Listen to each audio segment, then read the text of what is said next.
UF Hall of Famer and 14-year NFL vet Shane Matthews every weekday as he brings you all you need to know about your Florida Gators, including news, analysis, and opinions with some of the biggest names in sports. Find us on Spotify, Apple Podcasts, Google Podcasts, or wherever you listen to your favorite podcast. Or watch us live at 8 a.m. on Facebook, YouTube, and Twitter.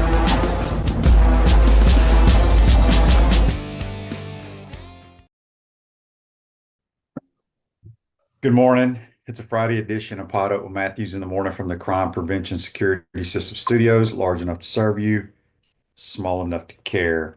We'll have JC today. We'll also have Zach Abolverdi from On3 on GatorsOnline.com and get his thoughts on recruiting.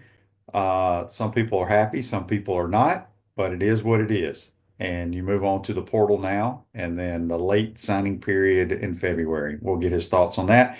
Missed it last night, a thriller in Motown. The Lions continue to win, kick a last-second field goal to beat the Packers. And then tonight, JC and I will recap our pick. We have championship games starting tonight. Let's go to the Titan Number Hotline, courtesy of Comfort Temp. And there he is with his Army hat. I guess he's rooting for the cadets today. Absolutely. And then, of course, let's not forget Sparky is on his way, ready to stab some. You can go, JC, you should get on a plane. I should. You could go watch them for about $10. You can get in the ballpark. What a deal. I mean, what a deal. In Dallas, Texas, it's right there at Jerry World. I hope one day, and I'm just going to say, I'd love to see the SEC move from Atlanta to Dallas. What? You don't think so? No, it will never go there. Well, I don't like Atlanta, okay? I like Dallas better than Atlanta. Atlanta's trashy to me, and I like Dallas, but Atlanta is what it is, and I hope I didn't offend everybody who's watching today from Atlanta, but just try walking through Atlanta once in a while. Now, having said that, listen, QB, $12 for a Big 12 championship game is a deal, but another great deal is the idea that you would be, or that you wouldn't be happy with what Florida was able to accomplish yesterday. I think I saw some rankings where they were as high as 10. And but I'm going to play devil's advocate here. And again, I don't follow recruiting, but I had people texting me that it's no different than what we've been doing the last 4 or 5 years. Well, what's that? Such as what? We're at the same rankings. Okay. Well, I mean, they got a quarterback from Texas that's not too shabby. And you didn't hear what I just said. Yeah, so the rankings. You just told me about the top 10 or whatever you just said. And I said, that's where we have been the last 4 or 5 years. And that's why some people are happy, some people are not. Now, granted, they made a late push, but there's a lot of people. I still think we were like 7th or 8th in the league in recruiting. I don't know. We'll have Zach talk about all that. I don't care. Well, I know we don't. You and I are not big on that, but QB, I mean, a month ago, they were 50-something. I mean, it was really bad. But listen, the last 2 games at home really, I think, changed a lot of people's minds. And I don't know if recruiting has necessarily been the problem from Billy Napier and getting kids. Montreal Johnson came through the portal. I mean, listen, the thing is that the game day decisions was what we've all hammered over the last 3 years as being questionable at times, and that's why he's got a 18-19 record or something like that. So JC, I'm gonna see these people follow recruiting. Iceman says 11th is not even that good. Let's be honest. Kanye Ron says yes, very similar recruiting ranking of the past few years. So okay, like I said, we'll have Zach talk more about that. I fully expect Zach's going to put a positive spin on it. So I don't know what you're going to learn. Well, the positive spin is you did close fast. Well, good. But they did not get a lot of the players, I believe, that they thought they were going to get. Okay. I think. So Christopher asked on YouTube, brought to you by Quad Plum, who was your favorite get in the signing class? Christopher, I'll be honest with you, I don't know. Yeah. I know one player they signed, and the only reason I know that is because I know his dad, Vernell Brown. Well, and listen. And he played for Eli Williams down in Orlando. I couldn't tell you one other player they signed, quite honestly. God, I love Eli Williams. What a name. Wow. Elijah Williams was one of the best athletes to ever play here. I think people forget about Elijah. JC, do you remember? Yeah. He played tailback. Yeah. And then he played cornerback. I know. He played defense. I know. Yes. He was Travis Hunter. He was Travis Hunter. Yeah, he was Travis Hunter. However, he didn't get enough carries most of the time because, but I don't know if he played both at the same time. I think somebody on here will tell us because So they follow it. I don't remember if he played it the same year. He maybe was a running back one year, then he switched to DB. He played DB in the National Football League. I do know he that. sure did. He sure did. Was it the Falcons? Something like that? Yes. Yes, the Atlanta Falcons. How did I know that? Well, I tell you what, man. I was flipping around last night, getting ready to lock in for the Lions and the Packers, and I go to Amazon Prime because I've watched games in that living room on Amazon Prime. I had to sign up. I had to sign up, QB. And, I haven't been smart enough like these millennials to figure out how to pirate the thing off for free like everybody else does in America. But I didn't do it. So I missed the game, QB. And Detroit and Packers played a playoff game. It felt like, I would think. A 3-point game won by this kid named Bates, who has become the mayor of Detroit. What's his first name? Jake. Jake Bates. He has I want to say he's a kicker from the XFL UFL league. Well, he is the hero in Detroit. He's won some games for them this year. He kind of reminds me of what McPherson was able to do in Cincinnati when he won some games for them and they got to the playoffs and almost won a Super Bowl. And this kid Bates is just really in high graces in Motown. And Motown has now clinched a playoff spot. Whether or not they play at home for the entire duration of their survival in the playoffs remains to be seen. But they have a much harder road to hoe than, say, the Philadelphia Eagles. And I just look at the schedules and I think Philadelphia may overtake them. I don't know if Detroit defensively can beat Buffalo maybe or beat some of these teams, but they beat the Packers. And that was a big one for them. And they're on their way to the playoffs. Whether or not they're the 1 seed remains to be seen, but I like their chances. I do. The Lions have been the story of the NFL to me. So that's great. And you know what else is great? We've got football tonight. We've got football tomorrow. Championship Saturday is here. It's going to be weird not being in Atlanta, I'll be honest with you, and I'm not upset about it. But I think if you ask Tennessee or Notre Dame or Ohio State fans, do you really mind not paying for a championship weekend and going to those cities to support the team before the playoffs? I don't think a whole lot of them are that upset about it. Yeah. I think when we get to 16 teams, these championship games may be part of the playoff. I don't know. We'll see. Jimmy Johns says on Facebook Live, brought to you by Mellon. I wonder if he's the guy that owns the sub places. Says Eli didn't play both ways. He was a DB his senior year. So I guess his junior year, he was a tailback with Fred and Terry Jackson and then switched over. This text on the Titan of Mark text line from the 407, TJ, I think is his name. He says, Shane, when are they putting a cap on NIL? Is it next year? Because Oregon and Texas and A&M are basically the LA Dodgers. No one can compete with them. And Michigan. What about Michigan? Well, now correct me, because I did not see one thing yesterday about recruiting for the Gators anywhere. I was busy. I was doing stuff. So initially, the number 1 player in America, the quarterback, Bryce Underwood, and I'm not even sure where he's from, JC, but he was committed to LSU for a long time, right? Yeah, that's right. Then Michigan threw like 10 or 12 mil at him, so he flipped. But I swear I heard that he ended up signing with LSU. Did he? Not that I'm aware of. Somebody let me know. Somebody let us know. Let me know. Somebody go out Bryce Underwood signed with LSU or Michigan. We don't do much on recruiting here at the PodUp. No, we don't. We don't. Because as my man Conyer Ron says on here, here's what he says, JC. I like I think this is what he says, Shane, it is very wise not to follow recruiting. It can add a lot of stress to your life.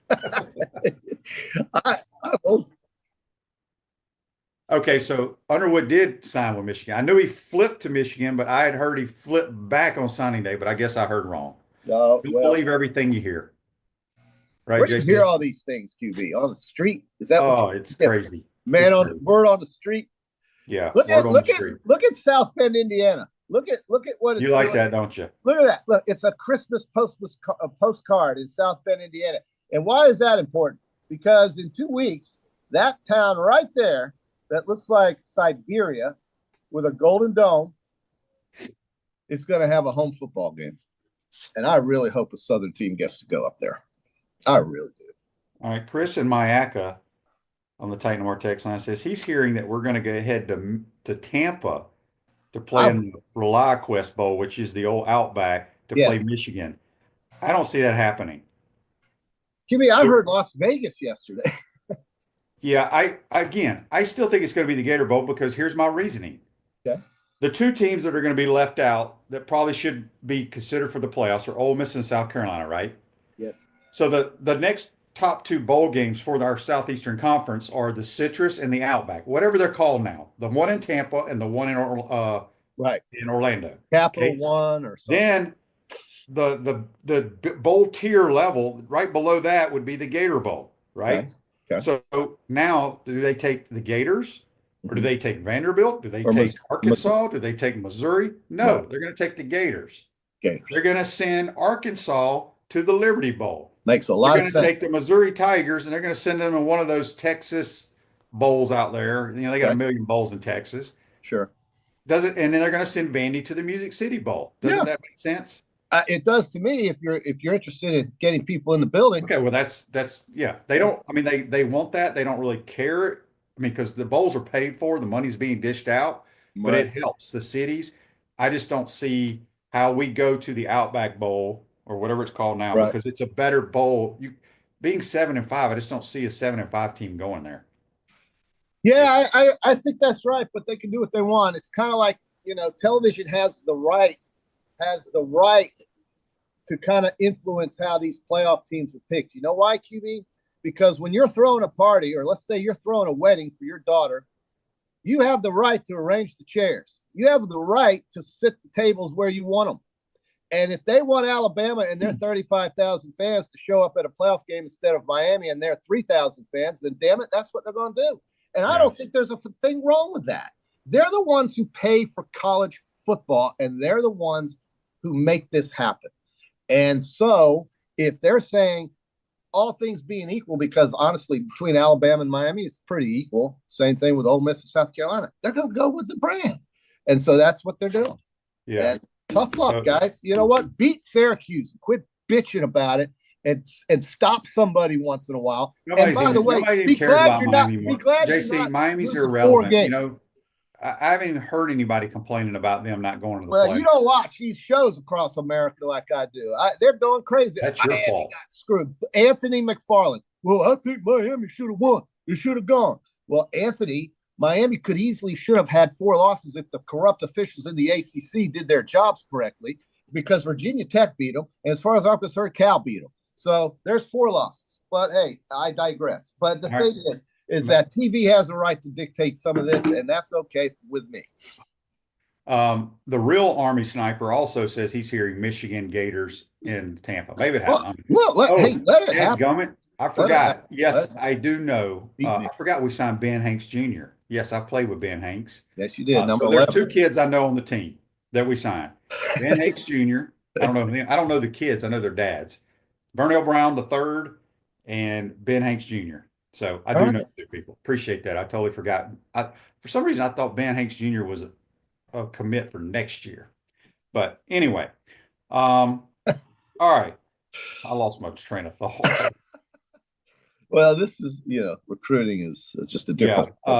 This gentleman says, I don't understand how people get so worked up over an 18-year-old's decision. I won't be losing any sleep over it. All right. Well, that's how you'll feel that way, folks, when you hit the age that QB is.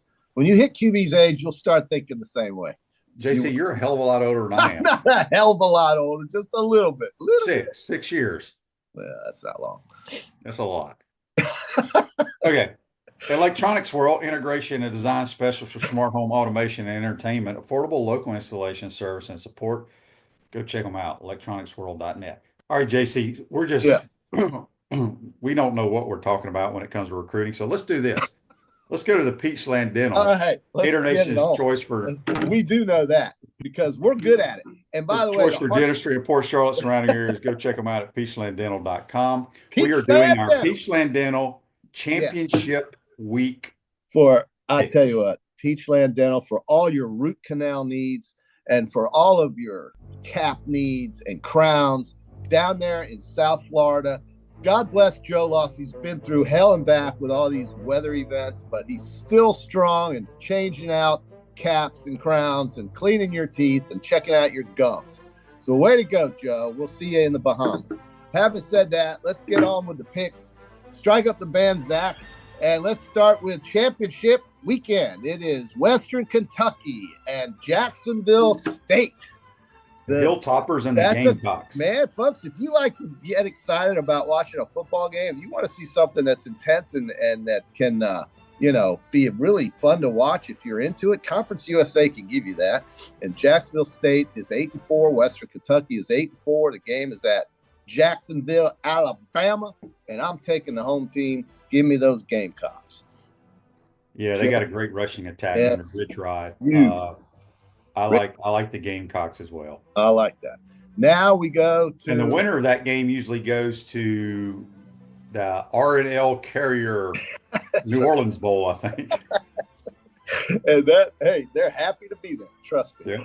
All right. Speaking of New Orleans, their home team is on the road because they lost to Memphis, and they have to go to the banks of the Hudson River, where it is damn cold. And I mean, it's really cold up there, where the Army is waiting for them, getting 5 points. Now, Tulane, I think, has a lot more athletes and a lot better players than Army, but the elements and things like this can take effect. I really think that's the truth. Roll wave, as they're saying. That's what they say because Alabama gave them their football, allowed Tulane to use their football facility during one of the hurricanes. And so Tulane loves Alabama, and I love Tulane. But in this case, I'm taking Tulane, laying 5 to beat the Army. Damn, I thought you were going to take Army. I love Tulane in this game. Their head coach came from Troy. He's great. And he has shut down the option attack of Army the last 3 times they've played. But I don't think they're running the option this time, are they? Army? They're running the option. Is that what they do? I thought you were a diehard Army fan, JC. Yes, they ran the damn option. They ran the wishbone or the triple option. It's Navy. It's Navy that doesn't run the option. I'm sorry. They do. They all do. No, they throw the ball. All right. No. They try to throw the ball every now and then. I've seen Navy throw the ball over the field. All right. Well, I'm taking the Tulane Green Wave big. So am I. Roll wave. But I love the Army. Next week, it's going to be Army. All right. Let's go to the Blue Rug. Vegas playing at breezy, cold Boise, Idaho, and it's a 4-point line. I'm sorry. I mean, Vegas, I'd love them down there in Vegas, but I like Boise on the Blue Rug, even with just – that point spread doesn't seem a whole – doesn't seem right. Thought it would be higher. Yeah, but I will take the home team. And, Boise has a lot to play for. They win, they're in the playoffs. They lose, they're out. No, it's the truth. This is it. Do or die for Boise. Otherwise we're going to a meaningless bowl game. Vegas will – if Vegas doesn't win, maybe they'll play in the Vegas Bowl against the Gators. I don't think we're going to Vegas. I don't either, but I saw that somewhere online. Okay, these internet sites. Well, we'll know Sunday where we're going. They suck you in, and they suck you in, and they suck you in, and it's just mind rot. Okay, let's go to Saturday, and we get to the Power 4 conferences. We started off at noon with the game in Dallas and Iowa State and all their beer-drinking fans, and I wouldn't be surprised if all the Miller Lite in Jerry World got drunk, whatever the right saying is, because Iowa State fans party hard, and Arizona State fans kind of knew this. But I love the way Kenny Dillingham is running his program, and I think they're a playoff team by winning in this game against Iowa State. I think they'll have enough offense. Offense is the thing that Arizona State does so well, I think. And I'll take Arizona State. Yeah, I just think they're a great story. Great story. I like the Sun Devils as well. Okay. And Levitt, that kid Levitt's done a great job transfer. All right, now we go down to where the hell is the conference? Sun Belt, Marshall and Louisiana, and this game. This is a route to New Orleans for the R&L Carrier Bowl as well. Sun Belt Championship. That's right. Louisiana is laying 6 against Marshall. I have not followed either one of these teams. I'll take the Thundering Herd. They're 9-3, and they're getting 6, and that's pretty good. And Louisiana is 10-2, and they're laying 6. But I think you're right. I think Marshall with the points is the play here. Another loyal listener sent me another saying we're going to be in Tampa playing Michigan too. This is another gentleman that predicted us. Must be a popular website. I thought the number like number 2 and 3 SEC teams will go to this bowl and the Citrus Bowl, but apparently that don't happen anymore. Okay. All right, go ahead. MAC championship. 2 teams out of the state of Ohio. Miami against the team from Athens, not Georgia. The Athens, Ohio Bobcats. Yeah. And that's a 2-point spread for the what they used to call the Miami Redskins, and now they are what the hell are they? The Red Hawks. Hawks. Right. We went from skins to birds. So let's go. This game's in Detroit, where they had a big game last night. So the bar owners around Ford Field are just cleaning house right now. All right, who is Miami of Ohio playing? Ohio from Athens. The Bobcats. Yeah, I said that. Athens, Ohio. That's right. I will take the Redskin Redhawks in this game. The Redskin Hawks, Miami, and I'll take the Bobcats because I went to school at Buchholz. All right, so we then get to the big games on Saturday that will kind of help frame the college football playoff on Sunday's pick show, and that's starting. Let's start with let's do the night games first, and then the SEC game last. And the first night game is Oregon and Penn State. Penn State getting there by virtue of Ohio State's absolute choke job at home against Michigan. You know, it's funny how everybody wants to raise hell about Alabama, but nobody talks about how shitty Ohio State is. Like I tried to tell everybody when they played this year. That team couldn't beat C.J. Stroud and Marvin Harrison's team if they tried. That team is not the same. That quarterback is nothing. He is nothing. Kyle McCord is better. He's the guy that they let go to Syracuse, and they brought in Will Howard. He's not the winner that they all think he is. Penn State should have beat him. I think Penn State is going to stay close, and Oregon State gets a late score, and I think they win by 6. So I'll take Oregon. You know, I'm going to take Penn State to win this game. Why is that? Because I don't think Oregon's very good. I don't think Penn State's very Really? good. But I think Penn State's going to find a way to win. What in the last 12 weeks has told you that Oregon's not very good? They've struggled with a lot of bad football teams in that league. Go back and look at their scores. They did struggle with Wisconsin. I'll give you that. They struggled with Ohio State at home. They struggled with a couple other teams, I think. I don't know. I think it's going to be a boring game, and I think Penn State can lull them to sleep, and they're going to upset them. Real quick, Tony says at JC's commitment announcement, this would be if he was going to play fullback at Mississippi Gulf Coast Junior College. He would have 500 hats on the table. I would. How exciting that would be for everybody in the gymnasium. This game here is going to determine. I still think SMU. I've been trying. People are trying to talk me out of this from Alabama. All my friends. SMU is in the playoffs. I think win or lose, because if they lose a close game, you're not going to kick them out. But if Clemson loses, we know Clemson can't make it. This is the ACC championship. It's at Charlotte. Clemson will have about 20,000 fans there. SMU will have about 20 or 30 fans. But no, actually, folks will travel from Dallas for this game. It's a direct flight on American Airlines. You can catch it right out of DFW into Charlotte, CLT. One-way direct, no stopping. So fans will show up from SMU.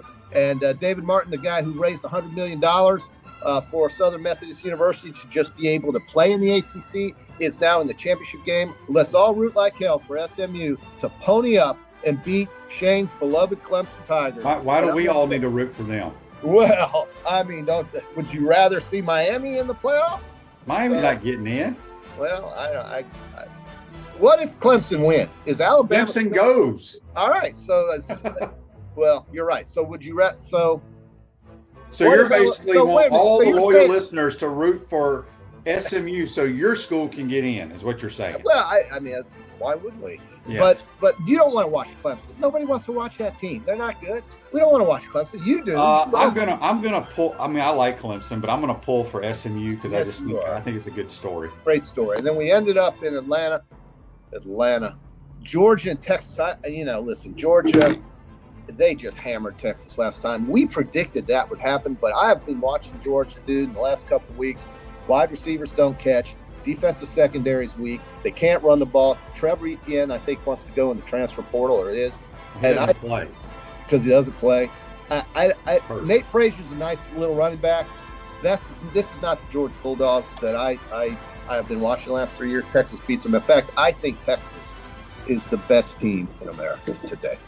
I'm taking Texas. I like the Longhorns too. I agree. I think they're the most talented team in America They are. with the best play caller in America. So Best play caller and a defense that's as good as anybody else's in the country, except maybe. yeah, they're playing in a road game. It'll be anxious. They'll have to see how many 30,000 from Texas fans. show up. I promise you there will be 20 to 30,000 Longhorn fans in that game. It'll be about a 60-40. Aaron Murray was on the radio yesterday. I listened to him a lot. He's the Georgia Bulldog quarterback who could never beat Alabama but was really good. And he basically said Texas is bringing the house. And so I don't blame them. This is their first shot to Atlanta. Why not? They're an SEC powerhouse now, and they're going to play the Georgia Bulldogs. I think it's a great opportunity. Both these teams will be in the playoff, but I think Texas wins this game because, like you said, if Oregon loses, Texas becomes the 1 seed in America. And Georgia, listen, Kirby's great. He is absolutely great. But Kirby has a flawed team this year in my mind. And so I'm taking the Texas offense. I think everybody's flawed. I don't think there's a dominant team. That's why I think Penn State is good enough to. I don't know if they can. I mean, James Franklin never wins big games ever. Never.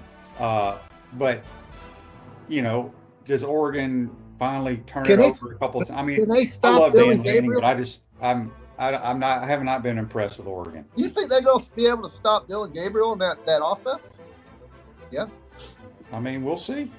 Yeah, Should be a good Big Ten game in my Well, opinion. folks, if you really are bored of this last segment, the way you get out of your boredom and slumber on Saturday is to get on the Hard Rock Sports betting app and start throwing some scratch on these games, and you won't be bored anymore.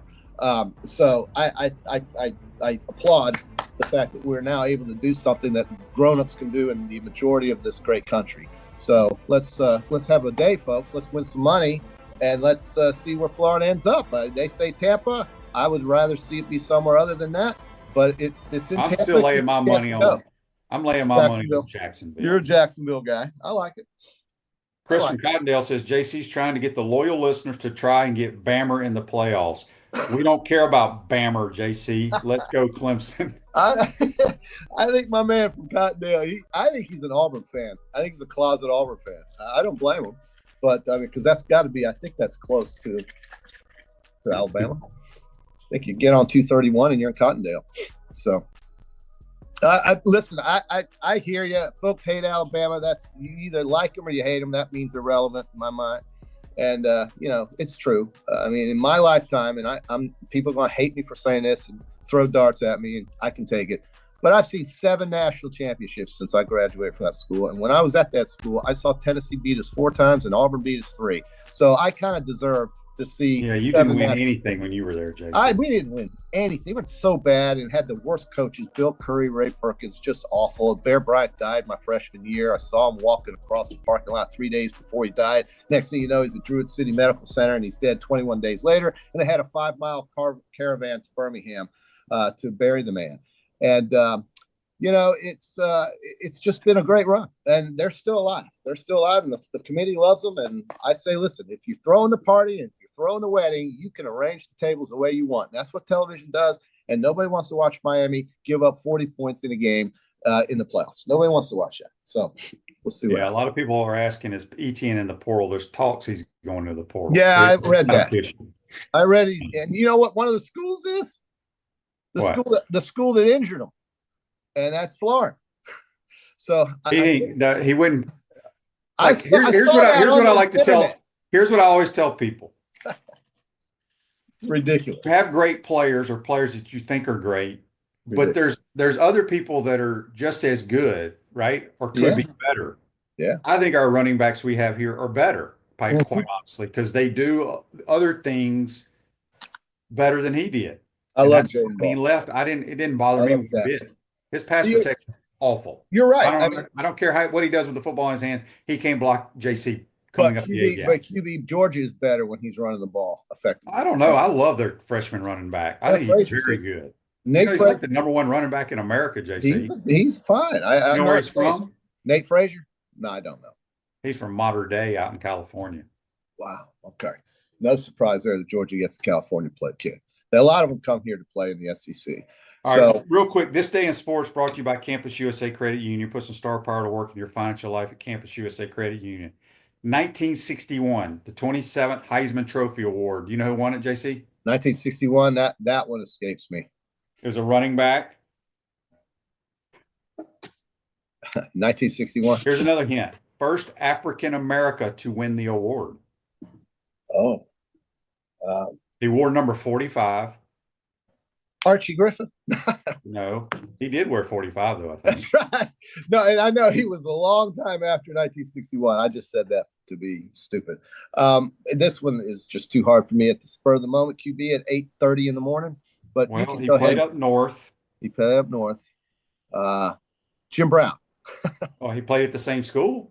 Syracuse? Ernie Davis. Oh, Ernie Davis. I saw the movie about Ernie Davis. Yes. Now it all comes to me, and I did get his first name because when you said Syracuse, that was Ernie Davis. Okay, yep. Now I know. That's a great question, QB. You should go to the golf course today and offer a cold beer to anybody who can get that right. Because nobody would get that in my golf group. No, not one person would know not all the old people that are in your golf probably group. Well, they might. I don't know. All right, before we get out of here, the Real Army Sniper on YouTube, brought to you by Quackbone, wants to know any thoughts on Bill Belichick interviewing for the North Carolina job. Yeah, I saw that too. I mean, why in the hell would he do that? Why would he get involved in college football? This guy's an X's and O's coach. He's got no time for it. I think it's just folly. I think if anything, he ends up in the NFL again. But I don't know. He's 67 years old, QB. I mean, really? Yeah, I don't know why you want to deal. You're going to get a 67-year-old coach to coach a college team? It's about as patently ridiculous as me making 6 birdies today, the way I'm chipping the ball. Yeah. The greens are fast over here, by the way. Fast. Okay, we're gonna go talk to somebody that knows about our recruiting class and not us two morons. JC, have a good weekend. All right, man. If JC joins on the Titan, go SMU, pony up, baby, pony up. We're going to take a quick timeout. We'll be right back with Zach Abolverdi. You're watching and listening to PodUp with Matthews in the morning. Our premium sponsors are Campus USA Credit Union, Crime Prevention Security Systems, Titan MRI and Imaging, Meldon Law, QC Kinetics, UF Health Orthopedics and Sports Medicine Institute, Dave & Buster's. Gridiron sponsors are Florida Cracker Kitchen, Comfort Temp, Peachland Dental, Ruse Ogre State Farm, Tropical Smoothie Cafe, Cogent Bank, UF Bookstores, Florida Victorious, Quality Plumbing, Silverback Concrete, Electronics World, Miapa Latin Cafe, 84 Lumber, Baker's Sporting Goods, Big Mills Cheesesteaks, Celebrate Primary Care, Dowling Signs, Gator Dominoes, Ironwood Golf Course, Okido America, Gator Bait Media, Bishop's Barbecue, Los Linderos Tequila, JF Hayden Craft Liqueur, Sunshine Holiday Lights. Watch and listen to us live on Facebook and YouTube. Listen to the podcast whenever on Apple or Google Podcasts, Spotify, or wherever you listen to your favorite podcast. Remember to like, follow, and subscribe so you don't miss an episode. To become a sponsor, call Freddie at 352-284-3733.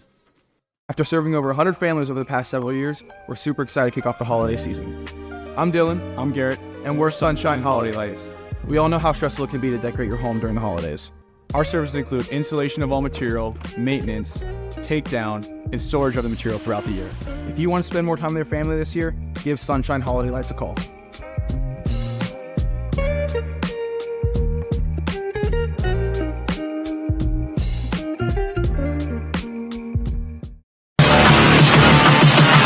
Unleash the Inferno.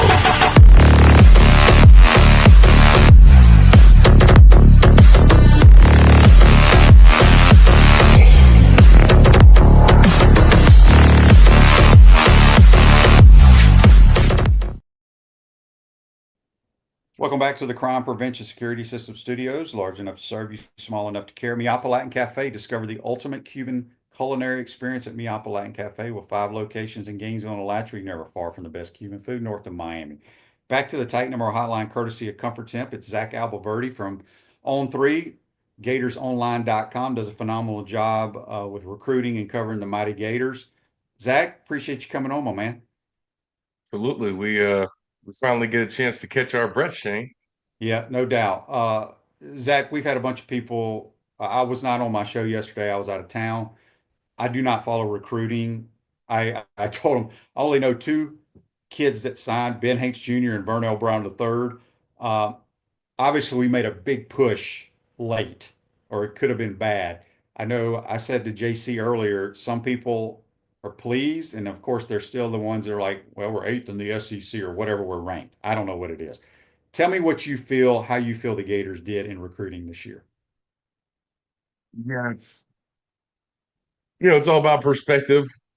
Obviously it's still not where you want, but Florida as a program is not where it wants, and as a football team is not where it wants. And I think to get to point where you're signing a top five class or you're in contention for more five stars, that win total and how much of a contender for it is in the SEC and in the college football landscape still has to improve. But clearly, where they were in the recruiting rankings based off the start to the 2024 season and where they ended up based on the run that they made here in November is quite a turnaround. And there's a lot of things that went into it. And I wrote about that at Gators Online this week. But at the end of the day, they got the job done. It did not look like Florida would be in position to have a top 10 class the way that this thing was going. And I still think that they will, because they're not done adding recruits, I think, from this high school, from the high school ranks. So, and I think once they get one or two more, it'll be a top 10 class. Right now it's 11th. It was in the 50s, 60s. And they got 12 flips, Shane, the last 2 weeks of the cycle. I mean, I've been following recruiting for a while. I don't know if I've ever seen 12 flips, all flips. You just don't see stuff like that in recruiting. And I think it speaks to how much they stayed on these kids and how much momentum that they had there at the end. And there's a lot of things that went to that. Andy's question for you on Facebook Live brought to you by Mel Law. Who do you think will be the most impactful signee next year's season? The guy that is the reason why people shouldn't be crying about Dallas Wilson, and that's Vernell Brown III. He is going to step in the spring and right away contribute at wide receiver.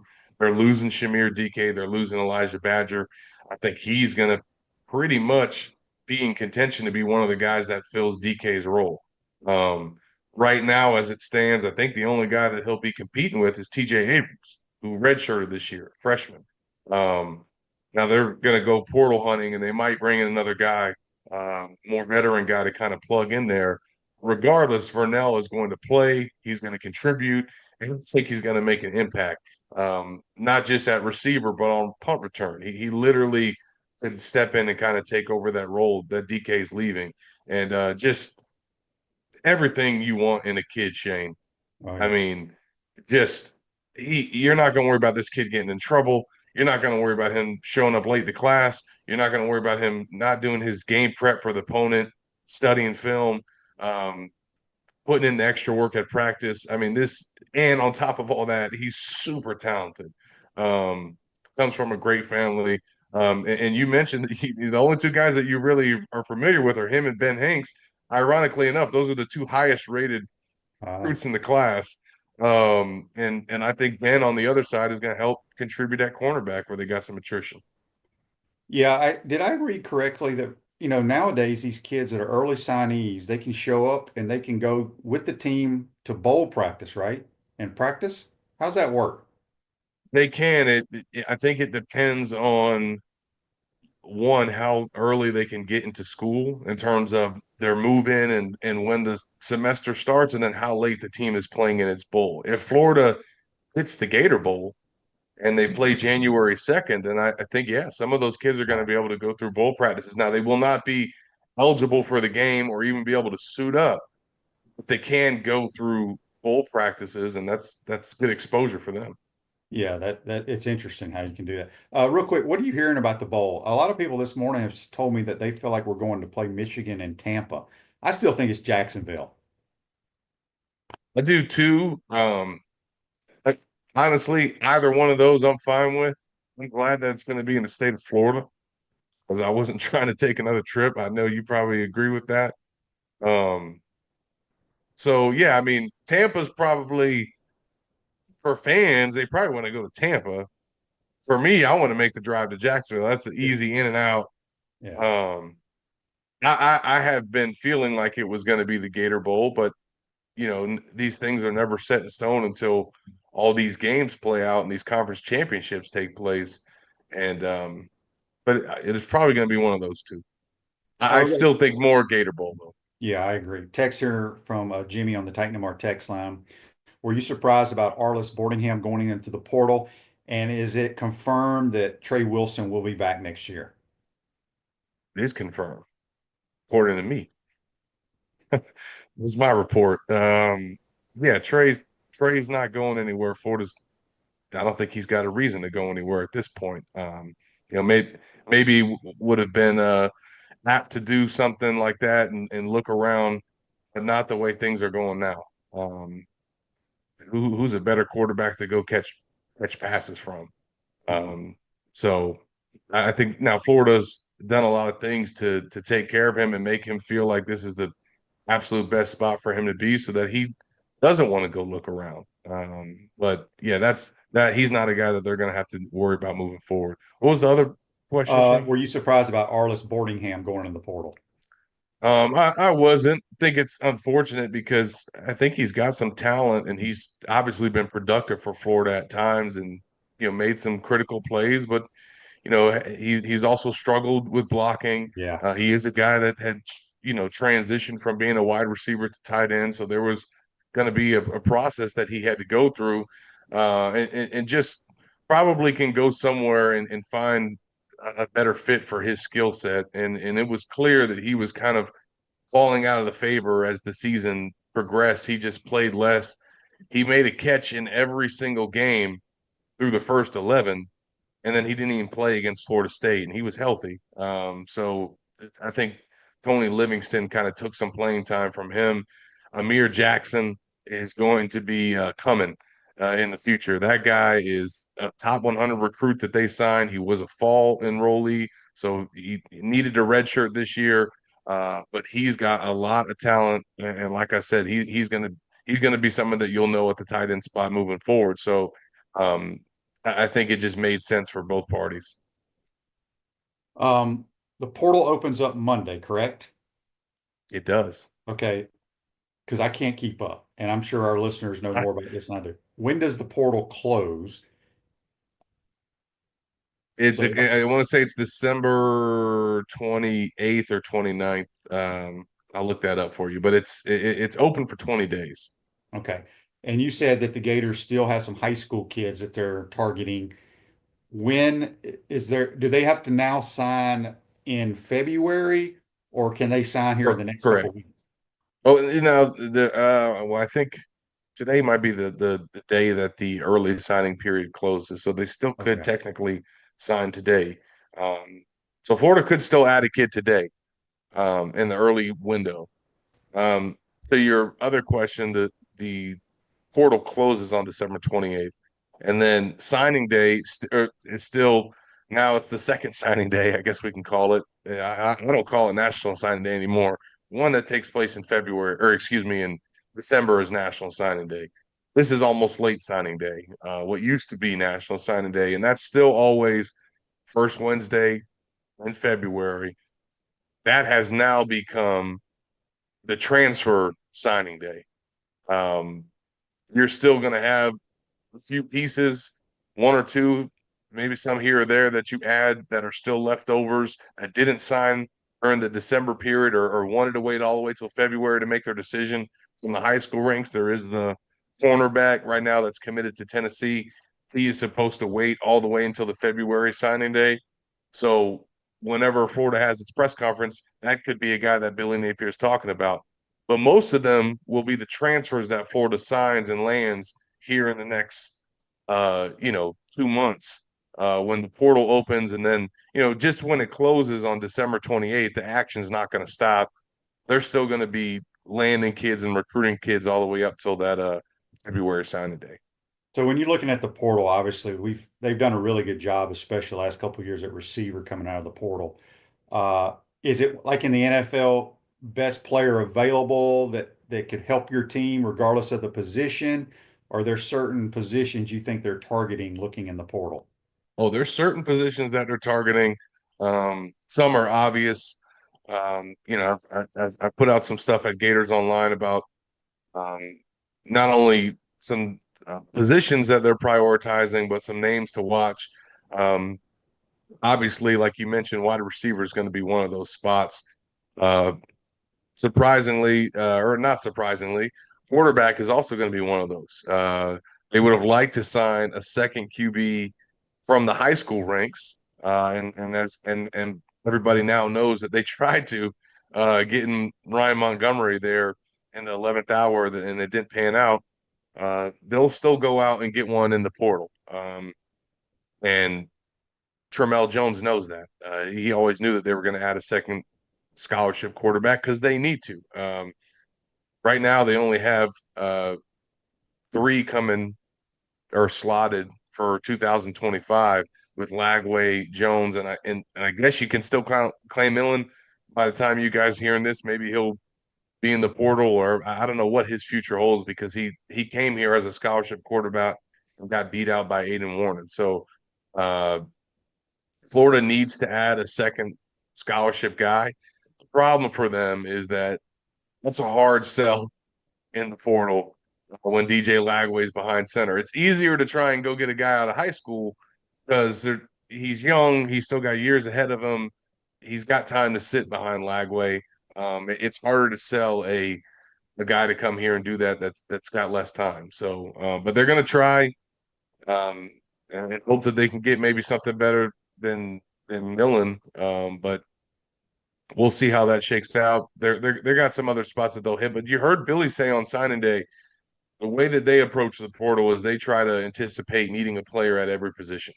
So they evaluate every position. They have a board for every position. They have players ranked just like an NFL team would at a college. To your original point, they're going to go for positions that they need and certain types of players that they need for certain spots, but they also will not turn down an elite guy that they have ranked on their board that wants to come to them that maybe isn't one of their biggest position needs, but if the kid's too good, they're not going to turn them down. So, and that might happen. We got a question here about the offensive line. Are any of these guys considering going to the NFL, or do you think they will return? Who is that? Austin Barber?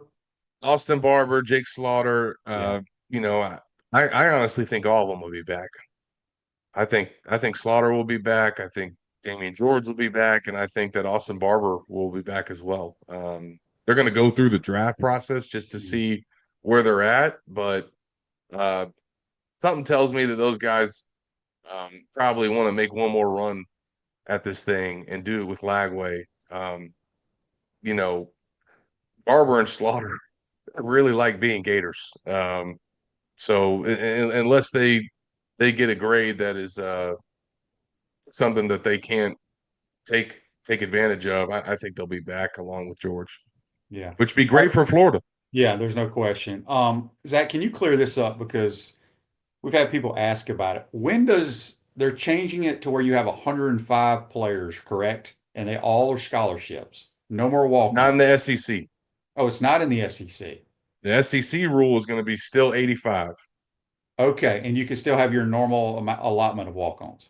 No, you can only have 20 because the NCAA rule is still 105. So you're capped at 105 for the roster size. So the NCAA rules, you can have 105 and they can all be scholarship. The SEC says that's what the NCAA says. We're going to cap our roster at 85 for all the SEC teams. You can fill those remaining 20 spots that the NCAA says you can have with walk-ons. And they'll supplement that with NIL and rev share. But it's a nice, I think, probably for SEC teams that they get to operate in that way. And those other 20 spots now, those are going to be some high quality walk-ons. Does that put the SEC at a disadvantage against some other conferences that will maybe try to award more than 85? I don't know if any program will get to 105 scholarships. Maybe. That's a lot. That's a lot of scholarships. That's a lot of scholarship players to keep happy. Yeah, exactly. No doubt. You know what I mean? So I think that Florida will be right at 85. Their walk-on roster will be smaller but more quality. All right, last thing, we'll get you out here on the Titan More text line from William. He says, Zach, do you think there will be any turnover on the coaching staff? Yes. I don't know what it's going to be, but Napier has made it clear that they're going to have a little bit of an overhaul. What that's going to look like and how that's, I think they're going to do some restructuring, honestly. Yeah. As he said, the game changer is the analysts and stuff now being able to coach, now not being limited. So they can do more. Therefore, that changes how you have to structure things or needed to structure things in the past. Allows you to probably be more flexible. Maybe it allows you to bring more recruiters. I don't know what it's going to look like, but they're going to make some changes. I don't think it'll be anything too drastic, but they'll have some staff changes. One last thing, Caleb Banks, you think he returns or goes pro? Just depends on what grade he gets, right? Yeah. I mean, we don't know. I know that he is priority number one for Florida. He is the most likely underclassman or redshirt junior to leave. If anybody was going to turn pro early, it'd be him. And Florida is probably going to come up with a nice NIL package to entice him to return. And also tell him, hey, if you play the way that you did the last 3 games for a full season, you'll be a first round pick, dude. Yeah. Something changed. Yeah, somebody, I think what it was, Shane, was that LSU game, man, he went up against those 2 offensive tackles that talked crap to him the whole game. I don't know if you saw that or heard that. He said that those 2 LSU tackles talked crap to him the whole game last year in Baton Rouge when LSU blew him out, and he couldn't wait to face them again. And then one of them said something to him early in the game, said, "Oh, 88, I remember you." And it just set him off. And he ain't been the same since. No, he's been a beast. Zach, good stuff as always. Let everybody know how they can follow you and if y'all got any Christmas specials or anything going on there at On 3. Yeah, you guys can follow me at Zach Abolverdi on Twitter, X, and read me at Gators Online.